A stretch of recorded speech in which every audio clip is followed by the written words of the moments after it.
Welcome to my YouTube channel. మీకు IT ఇండస్ట్రీలో job చేయాలని ఉంది, కానీ కోడింగ్ అంటే ఇంట్రెస్ట్ లేదు. విత్ జీరో కోడింగ్ నాలెడ్జ్ ఒక జాబ్ రోల్ ఉంది, అదే data analyst role. Data analyst.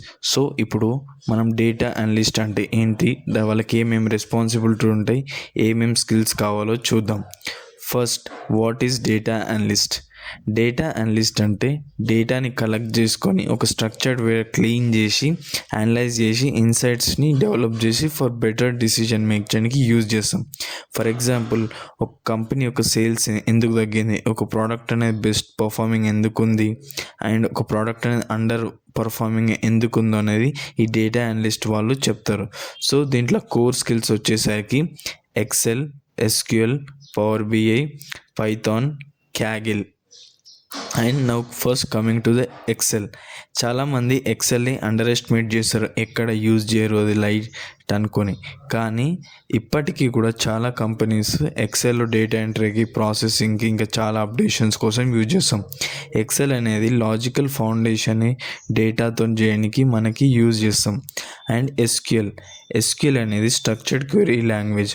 నార్మల్గా నవేడేస్ కంపెనీస్ పర్ సెకండ్కి చాలా వ్యాస్ట్ అమౌంట్ ఆఫ్ డేటా అనేది జనరేట్ చేస్తుంది. సో అట్లాంటి డేటా కోసం మనం ఎక్సెల్ని యూజ్ చేయలేం. సో దీనివల్ల యూజ్ చేస్తే ఏమవుతుందంటే కాస్ట్ ఎఫెక్టివ్ అని చాలా పెరిగిపోతుంది. సో దానికోసం మనం క్లౌడ్ స్టోరేజ్ యూజ్ చేసుకుంటాం. దానికోసం ఎస్క్యూఎల్ అనేది యూజ్ చేస్తాం. దీంతో మనం డేటాని ఎక్స్ట్రాక్ట్ చేస్తాం డేటాబేస్ నుండి. నెక్స్ట్ పవర్ బిఐ అనేది ఒక డేటా విజువలైజేషన్ టూల్. ఇది మనకి డేటాని విజువలైజ్ చేసి ఇంటరాక్టివ్ డాష్బోర్డ్స్ని డెవలప్ చేయడానికి యూజ్ చేస్తాం. దీనివల్ల ఏంటంటే జస్ట్ విత్ ఇన్ సెకండ్స్లో మేనేజర్స్ కానీ higher authority of a companies క్విక్గా డిసిజన్ తీసుకోవడానికి యూజ్ చేస్తుంది. And Python.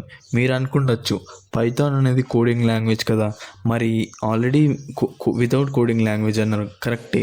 కానీ ఇది ఒక simple and interpreted language. So దీంట్లో ఏంటంటే మనం విజువలైజేషన్స్ డెవలప్ చేయడానికి మెయిన్గా 4 లైబ్రరీస్ వాడతాం. ఒకటి NumPy, pandas, Matplotlib and Seaborn. So ఇవి యూజ్ చేసి విజువలైజేషన్ని డెవలప్ చేస్తాం. ఈ పైథాన్ అనేది యూజ్ చేయడానికి మెయిన్ రీజన్ ఏంటంటే, అండ్ ఇప్పటివరకు Excel, SQL and power BI అనేది నార్మల్గా మాన్యువల్గా డెవలప్ చేయాలి. అదే పైథాన్ యూజ్ చేస్తే మనం ఏంటంటే ఏఐ టూల్స్ వాడి మనము ఈ డేటా అనలిస్ట్ ప్రాసెస్ని ఆటోమేట్ చేయొచ్చు అన్నమాట.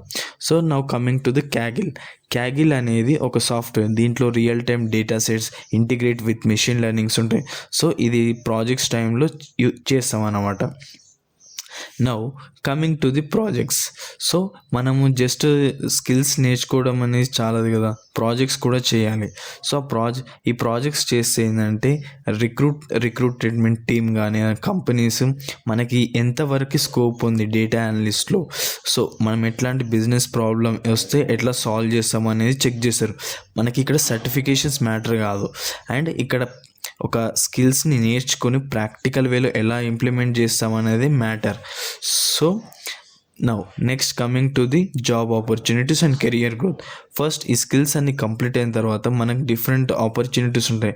Like junior data analyst, business analyst, reporting analyst, BA analyst, data scientist అని ఇట్లాంటి డిఫరెంట్ రోల్స్లో అప్లై చేస్తాం.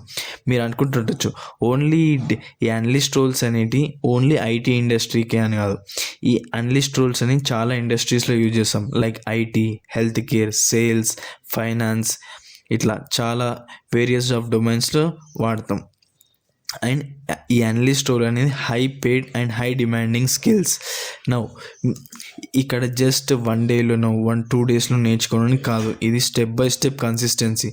1 by 1 స్టెప్ వెళ్తేనే మనకి సక్సెస్ అనేది వస్తుంది. సో 1 by 1 నేర్చుకుంటే కన్సిస్టెన్సీ రీచ్ అవుతుంది.